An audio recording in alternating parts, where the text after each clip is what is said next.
ఒక చెరువులో ఒక మొసలి ఉండేది. అది అక్కడే తన సమయం గడుపుతూ ఉండేది. ఆ చెరువు దాటిలో ఒక పెద్ద చెట్టు ఉండేది. ఆ చెట్టు మీద ఒక కోతి ఉండేది.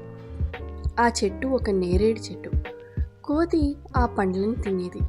తిన్న తర్వాత మిగిలిన పండ్లను కింద పడేసేది. కింద పడిన ఆ పండ్లను మొసలి తినేది. అలాగే మిగిలిన పండ్ల ముక్కలను కూడా తినేది. ఇలా చాలా రోజుల పాటు తినడం వల్ల మొసలి బాగా లావయింది. ఈ విధంగా మొసలి మరియు కోతి మధ్య మంచి స్నేహం ఏర్పడింది. ఓ కోతి బావా, ప్రతిరోజు నువ్వు ఇచ్చే పండ్లు విందును నేను చాలా ఆనందంగా తింటున్నాను. నువ్వు కూడా ఒకసారి మా ఇంటికి వచ్చి నా ఆతిథ్యాన్ని స్వీకరించాలి. కోతి ఆశ్చర్యపోయింది. ఈ మొసలి ఎక్కడుంటుంది, దాని ఇల్లు ఎక్కడుంటుంది అని ఆలోచించింది. నేను ఎలా మీ ఇంటికి వస్తాను? నేను నీళ్ళల్లో దిగలేను, నువ్వు నేల మీదకి రాలేవు, మరి ఎలా వస్తాను?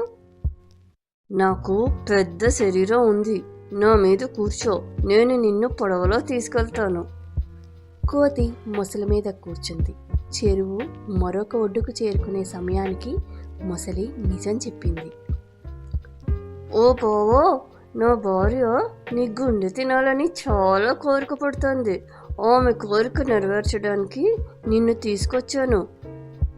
కోతి షాక్ అయ్యింది. కొంతసేపు ఆలోచించి ఇలా చెప్పింది. ఓ మూర్ఖుడా ముసలి, నీ భార్య కోరిక నెరవేర్చడం నాకు కూడా సంతోషమే. నువ్వు ముందే ఎందుకు చెప్పలేదు? నేను ఎప్పుడూ ఎగురుతూ ఉంటాను కాబట్టి నా గుండె ఎక్కడో పడిపోతుందేమోననుకుని దానిని చెట్టు మీద పెట్టి వచ్చాను. మనం వెనక్కి వెళ్ళి తీసుకుందాం. మొసలి బుద్ధి తక్కువ, దానికి బలం ఉంది కానీ తెలివి లేదు. కోతి గుండె ఇస్తుందనే ఆశతో మొసలి తిరిగి వెనక్కి వచ్చింది.